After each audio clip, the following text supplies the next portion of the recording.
সহ এখানে উপস্থিত সকল শিক্ষক শিক্ষিকা শিক্ষাকর্মীবৃন্দ এবং আমার প্রিয় ছাত্রছাত্রীবৃন্দকে আজকে এই সেমিনারে অনেক অনেক অভিনন্দন।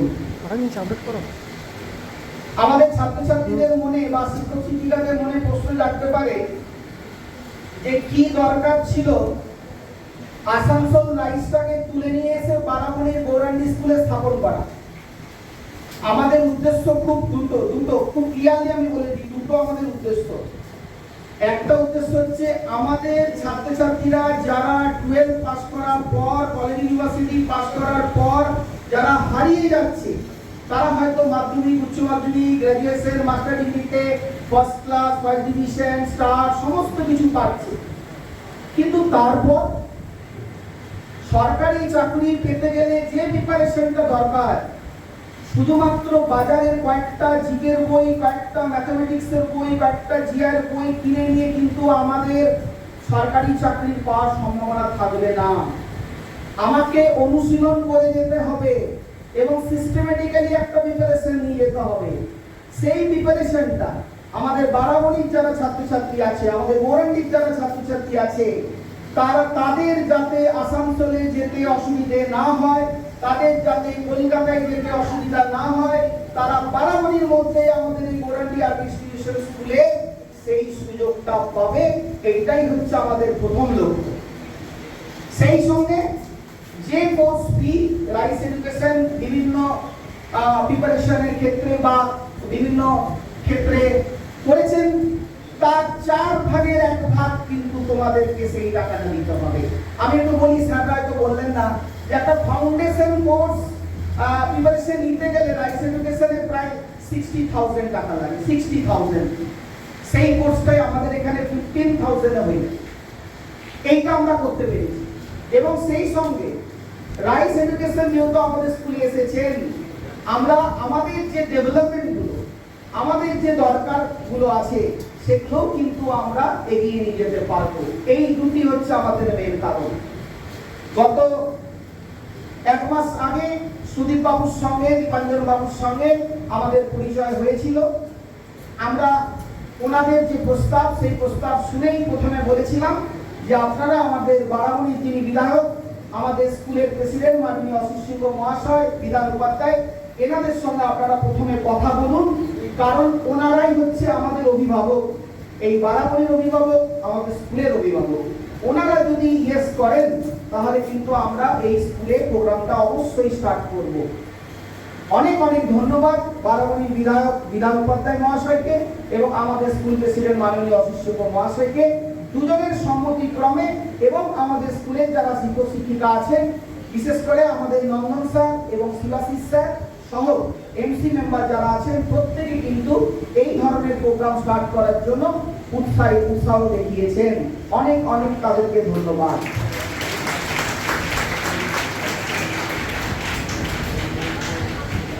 আমাদের ছাত্রছাত্রীরা গত 5 বছর ধরে বিভিন্ন কনফারেন্স, বিভিন্ন সেমিনার, বিভিন্ন রকমের প্রোগ্রাম এই স্কুল লেভেলে করে থাকে। রাইস এডুকেশনের যে প্রয়াস আমাদের বিদ্যালয়ের যে মুকুট, সেই মুকুটে কিন্তু একটা অতিরিক্ত পালক যোগ করতে চলেছে। তাই আমি সর্বশেষে রাইস এডুকেশন গ্রুপকে অনেক অনেক ধন্যবাদ জ্ঞাপন করছি। সকলে খুব ভালো থাকবেন। নমস্কার। আমাদের শিক্ষক শিক্ষিকা, অন্যান্য শিক্ষাকর্মী, আমার সামনে উপস্থিত আমার প্রিয় ছাত্রছাত্রী, হয়তো আমি বলেছিলাম যে 100% অ্যাটেন্ডেন্স আমি চেষ্টা করব। যেহেতু আমাদের বিএড এবং ডিএলএড পরীক্ষা চলছে, তাই আমরা সকলকে আনতে পারলাম না। তো যারা এসেছো তারা কিন্তু সৌভাগ্য, সত্যি তারা আজকে তাদের সৌভাগ্য, এই সুযোগ কিন্তু সবাই পায় না। আজকে আমি এবং ম্যানেজছি, আমরাও নিজেদেরকে এখানে প্রাউড ফিল করছি যে এত সুন্দর একটা মঞ্চ আমরা পেয়েছি। রাইস এডুকেশনের নাম শুনেছি, দীর্ঘদিন ধরে রয়েছে। এর আগে রাইস এডুকেশনের স্যার যারা ছিলেন অনেক কথাই বললেন। সত্যি আমি কথাগুলো শোনার সময় কোথাও যেন আমরা ভেতরে চলে গেছিলাম, গভীরে। তো যাই হোক, প্রথমে যেটা বলি যে আমাদের শুধুমাত্র প্রথমত আমাদের যে নিডসগুলো রয়েছে, নিডসগুলোকে আমাদের দেখতে হবে। আমরা জানি, যেহেতু আমরা বিএড করছি, সেখানে মাসলো থিওরিটা আমরা কিন্তু উঠে আসছে। কোথাও না কোথাও যেন মাসলো থিওরিতে আমি ঢুকে গেছিলাম, যেখানে বলা হয়েছে যে আমাদের তো অনেক নিডস রয়েছে, তার মধ্যে প্রাইমারি নিডস, যেটা অন্ন, বস্ত্র, বাসস্থান এবং তার সাথে আমি অ্যাড করবো শিক্ষা। আজকে যদি আমার পেটে খিদে থাকে, কখনোই শিক্ষা নেওয়া সম্ভব নয়। বর্তমানে মিড ডে মিল স্কিম চালু হয়েছে, আমরা সেটা দেখছিলাম, আমরা ছেলেমেয়েদের সঙ্গে কথা বলছিলাম। তো সেখানে সত্যি কথা, দুপুরের আহারটি খাওয়ার পর তারা যখন আবার পুনরায় ক্লাসে আসে, তারা কিন্তু আবার মনোনিবেশ দিতে পারে। দ্বিতীয় নিডস হচ্ছে আমাদের সেফটি নিডস, নিরাপত্তা চাহিদা। আমরা কি নিরাপদে আছি? আমরা বলি না, নিজের পায়ে দাঁড়াতে হবে। তার একটা প্রথম pillar rice education. Number 3, love and esteem. জাতি, ধর্ম, বর্ণ নির্বিশেষে এই ভারতবর্ষ, সেখানে আমাদের ভালোবাসা এবং একতা দরকার। আমরা অনেক সময় বলি আজকে স্কুলে নেই, অর্থাৎ এখানেও আমাদের জোর, তাহলে এখানে কেন নয়? তাহলে এটাও আমাদের কিন্তু একটা চাহিদা। Number 4, self respect. আজকে তোমরা ট্রেনিং টিচার, তোমরাও কিন্তু সেই টিচারের সম্মানটা তোমাদের দেওয়া হচ্ছে। তাহলে আমাকে এই যে সম্মানটা দেওয়া হলো, সত্য আমি গর্বিত এই সম্মানকে আমি পেয়েছি। তাহলে আগামী দিনে রাইসের হাত ধরে যদি আমরা যাই, প্রত্যেকেই আমরা কিন্তু সেই আসনটা নিতে পারবো, আশা করা যায়। Number 3, self actualisation. স্বনির্ভরতার চাহিদা। কার নেই বলতো? এখানে তো আমরা সকলে রয়েছি, কার নেই? আমাদের সকলেরই রয়েছে। নিজের পায়ে দাঁড়াবো, এটা ছোট থেকে আমার কিন্তু একটা ইচ্ছে ছিল, টিচার হব। যাই হোক, অনেকে রয়েছি আমি, আর দীর্ঘ 12-13 বছর ধরে রয়েছি কোরাটি বিএড কলেজের সঙ্গে যুক্ত রয়েছে। এর আগেও আমি 2-3টে স্কুলে ডেপুটেশন বা কন্ট্যাক্ট ছিলাম। আমি নিজেকে লাকি বলে মনে করি, কারণ এই জবটা পেশা নয়, আমি নেশা হিসেবে নিই। 12-13 বছর আমি ক্লাস তোমাদের সঙ্গে রয়েছি। আমি যখনই ক্লাসে যাই, আমি ভুলে যাই টাইমটা, বেল পড়লেও আমি ভুলে যাই ওই চেয়ারটা, আমি চেয়ারে বসি না। আমার মনে হয় ওই চেয়ারে বসলে আমি যেন সেই অ্যাক্টিভিটিগুলো দিতে পারবো না যেগুলো দরকার। আর সেই সমস্ত বিষয়গুলো তোমরা রাইস থেকে শিখবে। এরপরে যেটা হচ্ছে যে তোমরা প্রত্যেকে, যেটা সব বললেন একটু আগে, যে আমাদের একটা লক্ষ্য নিয়ে চলতে হবে না। অবশ্যই তোমরা অনেক পিছিয়ে, কিন্তু বর্তমানে যে পরিস্থিতি রয়েছে তাতে আমাদের কিন্তু রাইসের হাত ধরতে হবে। কারণ বর্তমানে বিভিন্ন কম্পিটিটিভ এক্সাম রয়েছে, সেই কম্পিটিটিভ এক্সামগুলোতে আমাদের বসতে হবে। আমরা অনেক সময় দেখেছি সময়ের অভাবে আমরা পাই না। যে ফুল টেকনিক্সগুলো অ্যাপ্লাই করা দরকার, যেগুলো আমরা জানি না, সেগুলো এনাদের হাত ধরে আমাদেরকে অ্যাচিভ করতে হবে। এছাড়াও এটা কেরিয়ার কাউন্সিলিং। দেখো এখনকার ছেলেমেয়েরা, এখনকার অভিভাবকরা অনেকটাই সচেতন। বাচ্চাটি ক্লাস 10-এ পড়ার আগে 8-এ পড়তে পড়তে গার্জেনরা ভাবে ছেলেটিকে বা মেয়েটিকে কোন বিষয়ে নিয়ে যাব। শিক্ষকতার লক্ষ্য নিয়ে বলি, আমরা মনে করি শিক্ষকতার ব্যাপারটা হচ্ছে একটা নোবেল প্রফেশন, কিন্তু আমি এর সঙ্গে সঙ্গে এটাও মনে করি যে চাই আমাদের কেরিয়ারের স্কোপ অ্যান্ড অপরচুনিটি। আমরা যেটা ছোটো ছোটো ইনসিডেন্টগুলোকে নিয়ে ভেবে আমরা আমাদের কেরিয়ার অপরচুনিটিকে নিয়ে ভাববো। আমার মনে হয় কিছুদিন আগে পেপারটা নিউজ বেরিয়েছে রাজেন্দ্রনগরের আইএস ট্রেনিং সেন্টারের একটা ঘটনা। কেউ কি দেখা হয়েছিল ব্যাপারটা? Very nice, thank you. কি ঘটেছিল? একটা মাত্র অপশন ছিল বেরোনো। আমি কেন বলছি কারণটা বোঝানো হচ্ছে, আমি ইনসিডেন্টটা বলছি না, কারণ ইতিহাস সবার জানো। একটা মাত্র জায়গা ছিল যেখান থেকে সে বেরিয়ে আসতে পারতো স্টুডেন্ট। ওই একটা মাত্র স্কোপ থাকার জন্য কিন্তু 3টে প্রাণ গেছে। তো আমাদেরও লাইফেরও আমরা কোনো একটা অপরচুনিটি নিয়ে ভাববো না। শিক্ষকতা নোবেল প্রফেশন, আমরা জানি। শুধু শিক্ষকতা প্রফেশন বলবো না, টিচিং ইজ নট প্রফেশন, হতো টিচিং ইজ রেসপন্সিবিলিটি। হলো আমরা মানুষ গড়ার কাজ করে থাকি। তো সেখান থেকে বেরিয়ে আসার জন্য আমাদের বিভিন্ন অপশন ভাবতে হবে। একটা রুমের মধ্যে একটা দরজা একটা জানলা হলে কি আমরা বাঁচতে পারবো? ঠিক মতো না। তো আমাদের কেরিয়ারের ক্ষেত্রেও কিন্তু একটা অপশন নিয়ে আমরা এগুলো চলবে না। শিক্ষকতার জন্য আমরা যে ট্রেনিংটা নিচ্ছি ডেফিনিট থাকুক আমাদের কাছে। যখন টেট আসবে, স্কুল সার্ভিসে এসএলএসটি আসবে, পরীক্ষাগুলো দেবো। কিন্তু পাশাপাশি সামনে যে পরীক্ষাগুলো আসছে সে সুযোগগুলো কেন হচ্ছে রাখবো? আমার মনে হয় অনেকে জানা আছে এনটিপিসি রেলের একটা পরীক্ষা খুব শীঘ্রই আসতে চলেছে। 10,884 10,884 এইচএস এবং গ্রাজুয়েশন যোগ্যতায় দেওয়া যায়। আর এখানকার ছেলে মেয়েদের একটা টেন্ডেন্সি থাকে না রেলের পরীক্ষা, কারণ বাড়ির অনেকেই রেলের চাকরি করে। আর যেহেতু আমার স্টুডেন্ট ম্যাক্সিমামই দেখতে পাচ্ছি ফিমেল স্টুডেন্ট, তার মানে ওমেন এম্পাওয়ারমেন্টের কথা ভেবেও আমরা কিন্তু বাড়ির কাছে পোস্টিং এর কথা ভেবে এবং সোশ্যাল একটা স্বীকৃতি পাওয়ার জন্য কিন্তু এই ধরনের প্রফেশনের কথা ভাবতে পারে। এলডি একটা পোস্ট বেরিয়েছে হাইকোর্টে, লোয়ার ডিভিশন অ্যাসিস্ট্যান্ট, এইচএস যোগ্যতা দেওয়া যায়। আমি বলে রাখি এখন কিন্তু যত ধরনের গভর্নমেন্ট সার্ভিসের পোস্ট বেরোচ্ছে, আগামী ডিসেম্বর পর্যন্ত 8 থেকে 10টা পরীক্ষার ভ্যাকেন্সি আছে। সারা বছর ধরে প্রায় 1.5 থেকে 2 লাখ পরীক্ষার বিজ্ঞপ্তি প্রকাশ হয়। যদি আমরা সেগুলো যান্ত্রিক হবো তাহলে খুব ভালো হবে। যেটা বলার জন্য বলছি যে এখন কিন্তু সরকারি যা পরীক্ষা নেওয়া হবে সবই ফেয়ার সিলেকশনে আসতে হবে। কেন? ব্যাকগ্রাউন্ড কি? আমরা ভেরি রিসেন্ট দেখলাম বিভিন্ন রকম কেস হয়েছে, বিভিন্ন রকম সিচুয়েশন।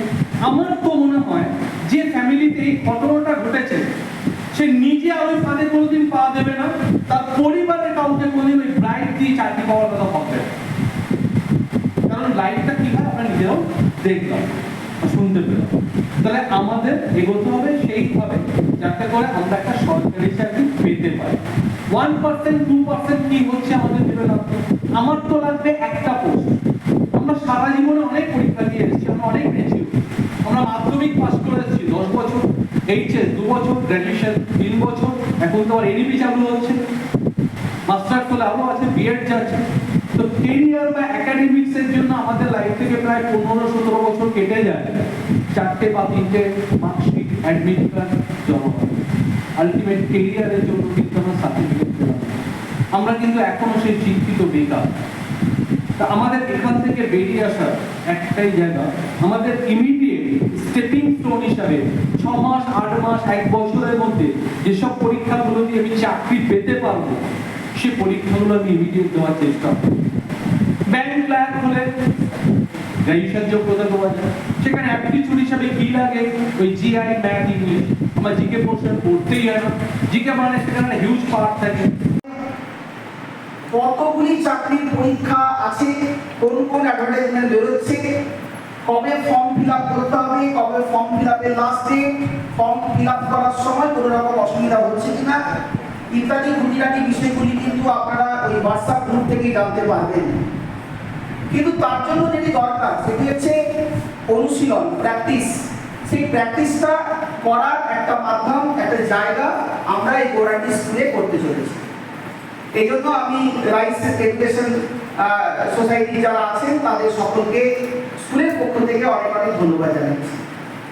আমি অনুরোধ করছি রাইস এডুকেশন গ্রুপের সিও স্যারকে মঞ্চে আসার জন্য। Sir please. আমি অনুরোধ করছি রাইস এডুকেশন গ্রুপের দীপাঞ্জন স্যারকে, সিও স্যার উনি মঞ্চে এসেছেন। সুদীপ বাবুকে আমি অনুরোধ করছি মঞ্চে আসার জন্য।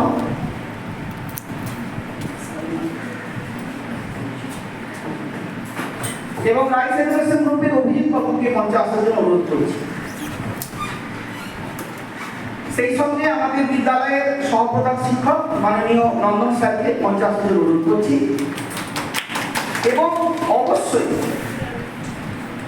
তোমাদেরকে যারা আজকে গাইড করে নিয়ে এসেছেন, আমাদের খুব কাছে ম্যাডাম এসেছেন সঙ্গে গেট কলেজের, এবং স্যার এসেছেন আমাদের স্টুডেন্ট, দুজনকে অনুরোধ করবো মঞ্চে আসার জন্য। Sir madam.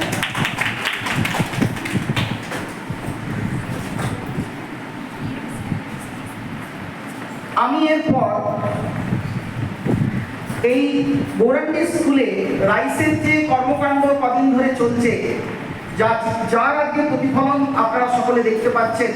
অলরেডি আমাদের একটা সেশন কমপ্লিট হয়েছে, যেখানে মূলত 11 এবং 12 যারা স্টুডেন্ট ছিল আমাদের স্কুলের এবং অন্য স্কুলের, তাদের একটা ইন্টারেক্টিভ ক্লাস কিন্তু এখানে স্যাররা নিয়েছেন।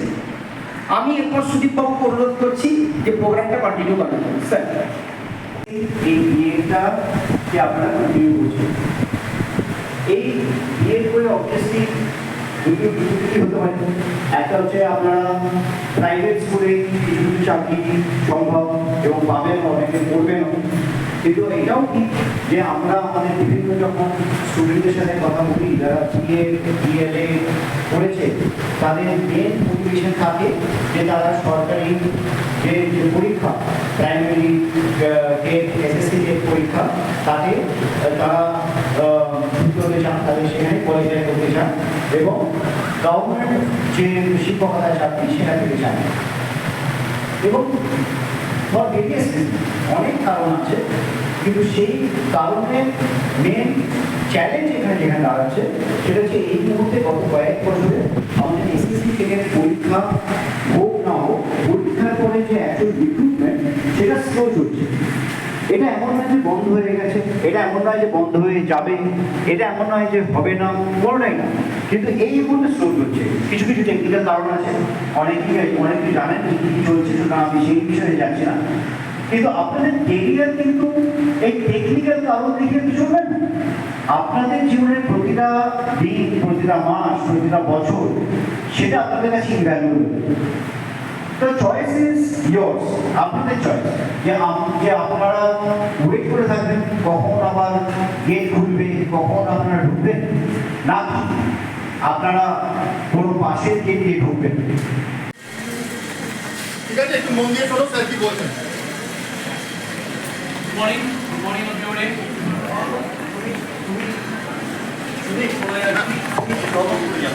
আমি করে দিচ্ছি। Hello, good morning everybody, dear my students. এখন আমরা ভিডিও কনফারেন্সে আমাদের রাইস গ্রুপের ডক্টর প্রফেসর সৌমিত্র স্যারের কিছু মিশন, ভিশন এবং সরকারি চাকরি পাওয়ার জন্য কি করতে হবে সেই ব্যাপারে কিছু ওনার ইম্পর্টেন্ট টিপস আমরা শুনবো। তারপরে আমরা আমাদের পরবর্তী সেশনগুলোতে ঢুকবো। স্যার প্লিজ আপনাকে রিকোয়েস্ট, আপনি একটু স্টুডেন্টদের সাথে গাইড করে দিন। Thank you sir.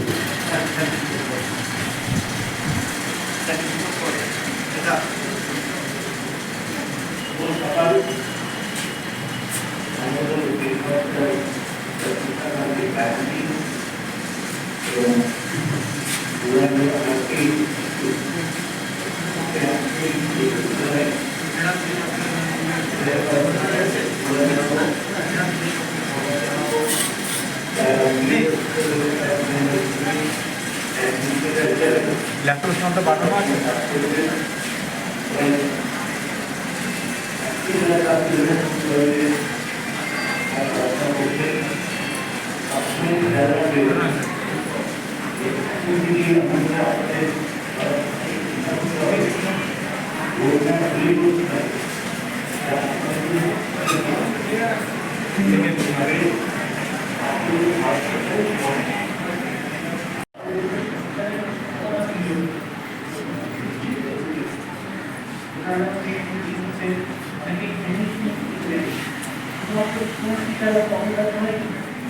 অনেকেই অনার্স এমবিএ করছে এবং কর্পোরেট মধ্যে লোকেরা ভীষণভাবে এই কর্পোরেট এমবিএ খরচা করছে কিছু অনার্স এমবিএ করছে কর্পোরেট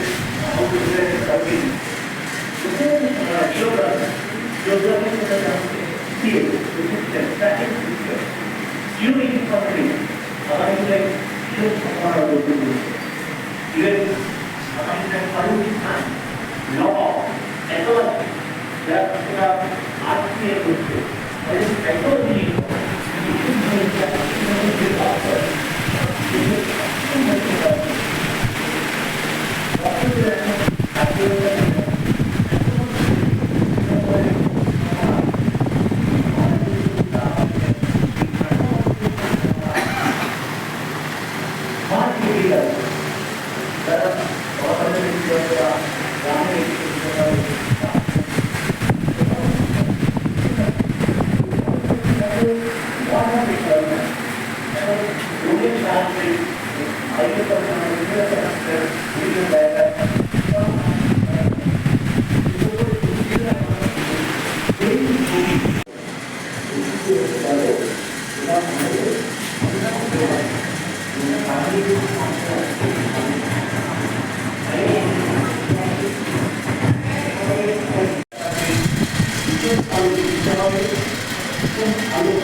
ডাক্তারি থেকে না হতে পারে কিছু ব্যর্থ, ইঞ্জিনিয়ার না হতে পারে কিছু ব্যর্থ, এটা আপনার কারণ নেই।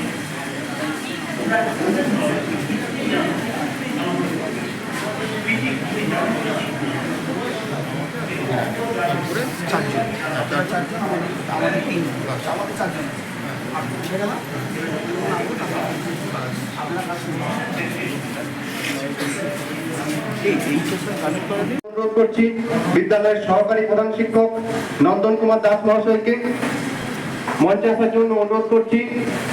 বিদ্যালয়ের ম্যানেজিং কমিটির teacher representative doctor Shibashis Banerjee মহাশয়কে মঞ্চে আসার জন্য অনুরোধ করছি। বিদ্যালয়ের পরিচালন সমিতির অন্যতম সদস্য বিশ্বজিৎ রায় মহাশয়কে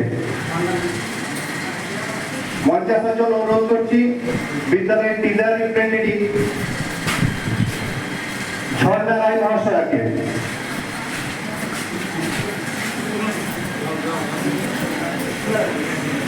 নিচ্ছেন এবং সেই সঙ্গে সরকারি বড় বড় পদে অত্যন্ত দক্ষতার সাথে চাকরি করছেন। বর্তমানে অ্যাডামাস ইউনিভার্সিটি, যেটা পশ্চিমবঙ্গের বারাসাতে অবস্থিত, এই ইউনিভার্সিটির ক্যাম্পাসে রাইস রেসিডেন্সিয়াল বলে একটা প্রোগ্রাম চালু হয়েছে, যাতে ছাত্রছাত্রীরা সেখানে থেকে হোস্টেলে থেকে পড়াশোনার মধ্যে দিয়ে সরকারি চাকরি পাওয়ার প্রস্তুতি করতে পারে। আমাদের গৌরাটি আর্কেস ইনস্টিটিউশনকে সামনে রেখে বারাবণী অঞ্চলের ছাত্রছাত্রীদের জন্য চাকরি পরীক্ষার প্রস্তুতির একটা প্ল্যাটফর্ম তৈরি তথা বারাবণী ছাত্রছাত্রীদের উন্নতিকরণের জন্য আজকের আমাদের এই সেমিনার। আমাদের সেমিনারে পরবর্তী অধ্যায়ে আমি সম্বর্ধনা জ্ঞাপনের জন্য অনুরোধ করব। আমি বিদ্যালয়ের প্রধান শিক্ষক মহাশয়কে অনুরোধ করব সংবর্ধনা জ্ঞাপন করার জন্য সিইও মিস্টার দীপাঞ্জন দত্ত মহাশয়কে উত্তরীয় এবং পুষ্পস্তবক দিয়ে সংবর্ধনা দেবেন। সহযোগিতা করার জন্য অনুরোধ করছি বিদ্যালয়ের শিক্ষিকা রূপা কর্মকার এবং বাপি মণ্ডল মহাশয়কে।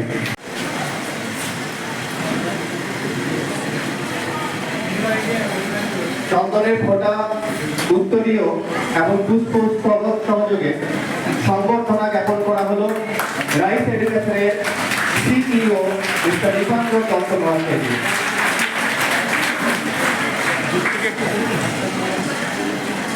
এরপর আমি বিদ্যালয়ের সহকারী প্রধান শিক্ষক নন্দন কুমার দাস মহাশয়কে অনুরোধ করব আমাদের মধ্যে উপস্থিত বারাবণী পুলিশ স্টেশনের অফিসার ইনচার্জ সম্মানীয় মনোরঞ্জন মণ্ডল মহাশয়কে সম্বর্ধনা জ্ঞাপন করার জন্য।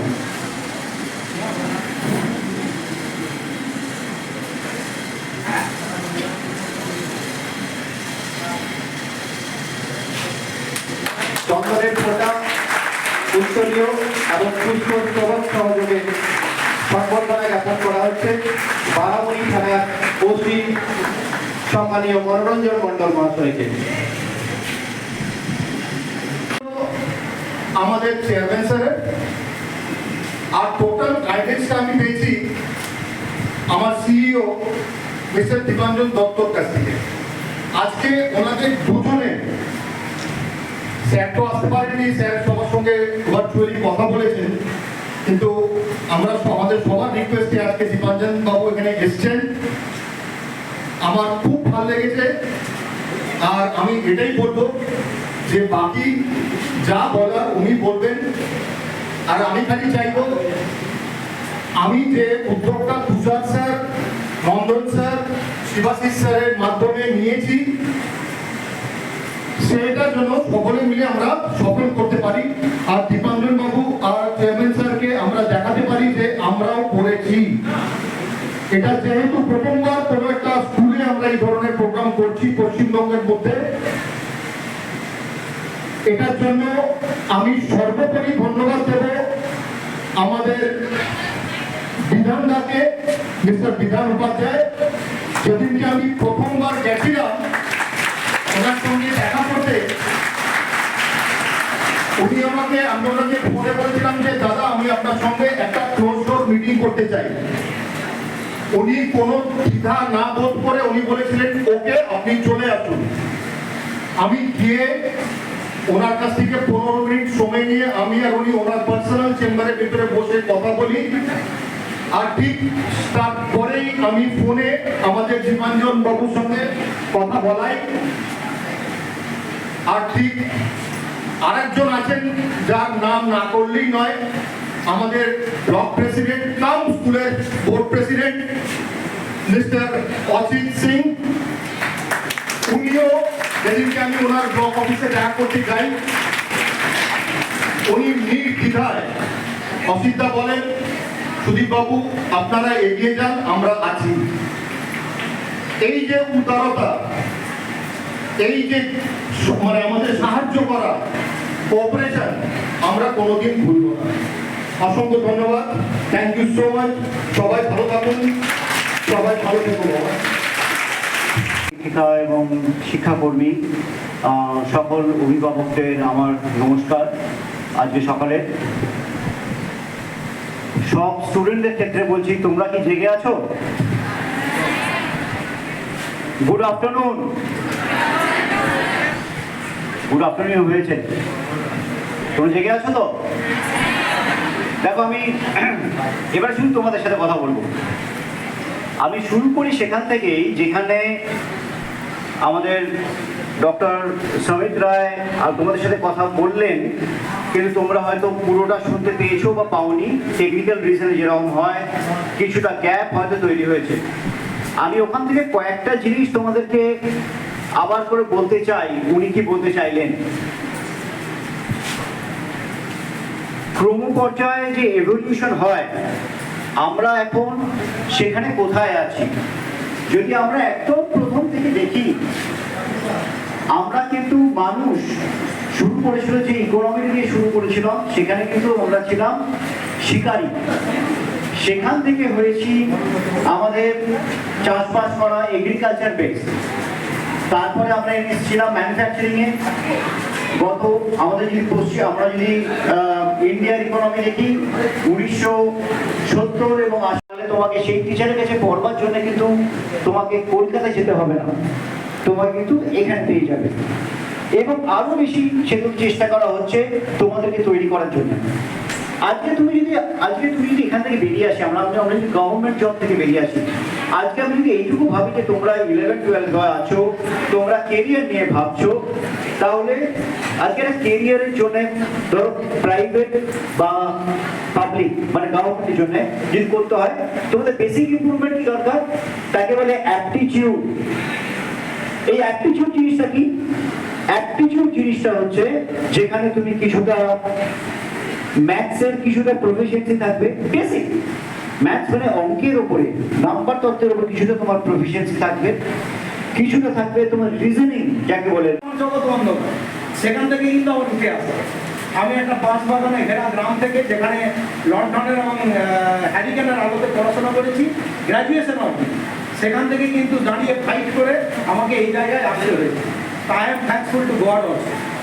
তার কারণ আমি কখনো জিনিস নিজেকে ভেবে নিতাম যে আমার মধ্যে কনফিডেন্স। আমার পূর্ববর্তী একটা সিও সাহেব একটা কথা বললেন যে আপনাদের সমস্ত কিছু আপনার হাতের মুঠোয়। আমি এটা ডিসলাইক করি, কিছু মনে করো না। এই হাতের মুঠোর যন্ত্রণা কিন্তু অনেক কঠিন। এই যে আমার হাতের মুঠে এখন মোবাইল থাকে, যে যন্ত্রণা চিন্তা করতে পারবেন। যখন আমি গ্র্যাজুয়েশনে কলেজ যেতাম, রানিগঞ্জের টিউশনি আসতাম, তারও পরে যখন আমি পুলিশের চাকরিটা পেলাম, সেই সময় ট্রেনে বাসের মধ্যে খুব বেশি আমাদের পুলিশের বেতন ছিল না। তো ট্রেনে বাসের মধ্যে একটা মোটরওয়ালার মোবাইল দেখতাম, আর খুব ইচ্ছা হতো আমার একটা মোবাইল হোক। এখন আমার দুটো মোবাইল আছে, কিন্তু রাখতে ইচ্ছা হয় না। ম্যাক্সিমাম সময় একটা রাখি। বাড়ির লোক, যেটা আমার পার্সোনাল নাম্বার, এগুলো খুব যন্ত্রণা দেয়। হাতের মুঠে জগৎকে বেশি আনো না, আনলে কি হবে, যন্ত্রণা তোমার নিজেরই বেশি বাড়বে। যেটা তোমাকে করতে হবে, তুমি যাতে সেই যন্ত্রণা সহ্য করতে পারো, তাই নিজের মধ্যে যেটা আছে সেটাকে গেইন করো। আর্টিফিশিয়াল ইন্টেলিজেন্সের কথা, চ্যাট জিপিটির কথা তোমরা অনেকে এখন শুনবে, কিন্তু সেটা আমার মনে হচ্ছে, এটা আমার পার্সোনাল অভিজ্ঞতা, যে চ্যাট জিপিটি কি করতে পারে তোমাকে। তোমার একদম মুশকিল, তুমি যেটা থটেরও বাইরে সেটা তুমি নাও, কিন্তু নেভার স্টপ ইউর থট। তুমি যেটা আমাদের আগে মাস্টারমশাইরা বলতেন, ভাব চিন্তা কর। একটা অঙ্ক 5 বার ভুল করবি, আমরা শিখে এসেছি ওই বার 5 বার শিখে এসেছি, 5 বারের বেলা 6 বারের বেলায় আমার কি করবি, সেই অ্যাপ্লাইটা কিন্তু ভুলে যাও না। এখন ক্যালকুলেটর ইউজ করো না, করতে থাকো, নিজে করতে থাকো। যদি ওটা করতে পারো, তাহলে রাইস যখন তোমাকে কোচিং দেবে, তুমি সেটা দেখবে একটা স্টেপ থেকে 10টা স্টেপ ইজি পৌঁছে গেছে। রাইস তোমাকে কি করবে, যেটা মাস্টারমাস্টার এখানে স্কুলে শেখাচ্ছেন, একটা প্রসেসও নিজে শেখাচ্ছেন, রাইস তোমাকে কিন্তু 1 মিনিটে শিখিয়ে দেবে। 1 মিনিট একটা জিনিস কিন্তু যখন কোচিং সেন্টার দেবে, আমি নিয়েছি, তার কিছু মেথড আছে, কিছু ট্রিক্স আছে, যেগুলো তোমার কাছে খুব সুন্দর, ইন্টারেস্টিং হবে এবং সহজভাবে শিখতে পারবে। আমি রাইসকে আজকে অন্য पिताजी माताजी जो लोग हैं सब एक ही बात कहते हैं कि सरकारी नौकरी लग जाए तो अच्छा है। क्यों बोलते हैं? इसके 3 कारण हैं, 3 या 4 कारण हैं। एक ये कि जो प्राइवेट नौकरी है, टाटा, बिरला, रिलायंस वगैरह, वहां घुसना डिफिकल्ट है। ये बहुत अनफॉर्चुनेट है इंडिया में, बट ये बात एकदम सही है कि टाटा, बिरला, रिलायंस वगैरह लोग लेते हैं एकदम चंद कोई यूनिवर्सिटियों में से। जैसे हमारा एडमस यूनिवर्सिटी है, वहां से नौकरी मिलती है, टाटाज में, बिरला में, वहां नौकरी मिलती है। पर एडमस यूनिवर्सिटी में पढ़ता कितने लोग हैं? इस साल में हमारा दाखिल हुआ है 3,500 बच्चे, और है तो लाखों। तो बाकी कहां जाएंगे? बाकी के लिए है सरकारी नौकरी। और सरकारी नौकरी के सबसे बड़ा एडवांटेज ये है, এবার আমি বাংলায় বলি, যে সবচেয়ে বড় সুবিধা হচ্ছে সরকারি চাকরি। যে সরকারি চাকরি সরকার কিচ্ছু দেখে না। সরকার তুমি কত নম্বর পেয়েছো মাধ্যমিকে দেখে না, উচ্চ মাধ্যমিকে নম্বর দেখে না, কোন স্কুল দেখে না, কোন গ্রাম দেখে না, অর্থনৈতিক অবস্থা কিচ্ছু দেখে না। খালি বলে আমি একটা পরীক্ষা দেব, সেই পরীক্ষা তোমরা পাস করো। এবং সেই পরীক্ষাটা মূলত সাবজেক্টগুলো হয় ক্লাস 8 থেকে ক্লাস 12, 70% সিলেবাস হচ্ছে ক্লাস 8 থেকে ক্লাস 12। এবং অনেক পরীক্ষা আছে যেখানে ক্লাস 8 থেকে ক্লাস 12 হচ্ছে 90% অফ দ্য সিলেবাস। তাই তো অভিজিৎ, তুমি এক্সপার্ট। হ্যাঁ, তার মানে তারা তোমরা যে পড়াশোনা করেছো স্কুলে, তার উপরেই তারা তোমাদের পরীক্ষা করে। আর রাইস কি করে জানো? দুটো জিনিস করে। একটা করে যে তোমরা যেটা পড়েছো সেটাকে একটু ঝালাই করে নেন, রিভিশন করवा देता है। আর এই পরীক্ষাটার মূল হচ্ছে স্পিড।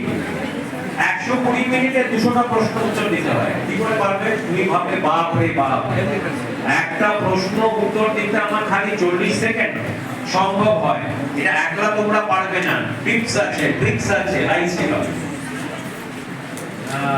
ধন্যবাদ জানাই ওসি সাহেবকে। রেডি করতে হবে। আমি তো ছোট্ট এক্সাম্পল বললাম, কারণ মাধ্যমিক এইচএস লেভেলের পড়াশোনাটাই সরকারি চাকরি পরীক্ষায় লাগে, তার জন্য তোমাকে এইভাবে তৈরি হতে হবে। অন অ্যান অ্যাভারেজে তুমি সময় পাবে 36 সেকেন্ড, কারণ 100টা প্রশ্ন 1 ঘন্টা সময় দেবে। হিসাব করে our GM Academic Operation, Rice Education, Tushar sir, Nandan sir, Shibashis sir আর বাকি সকলকে আমি খালি দুটো কথা বলে শেষ করে দেবো। মাইন্ড থেকে এতটা তৈরি করো, কিভাবে ইনোভেটিভ তৈরি করা যায়, ইনোভেটিভ মাইন্ড তৈরি করা। এটা অ্যানালিটিক্যাল মাইন্ড, ইনোভেশন, সব প্রবলেম আগামী দিনে ভীষণভাবে তোমাদের সাহায্য করবে ভালো জায়গায় যেতে। এক্সপেরিমেন্টাল লার্নিং বলে একটা কথা হচ্ছে আমাদের। আমরা জানি যে নতুন এডুকেশন পলিসি আর ন্যাশনাল এডুকেশন পলিসি যেটা এসছে রিভি, সেখানে কিন্তু এর অনেক সম্ভাবনা রয়েছে। তো তোমরা যখন graduation good morning everybody, dear my students. এখন আমরা ভিডিও কনফারেন্সে আমাদের রাইস গ্রুপের ডক্টর প্রফেসর সমিত রায় স্যারের কিছু মিশন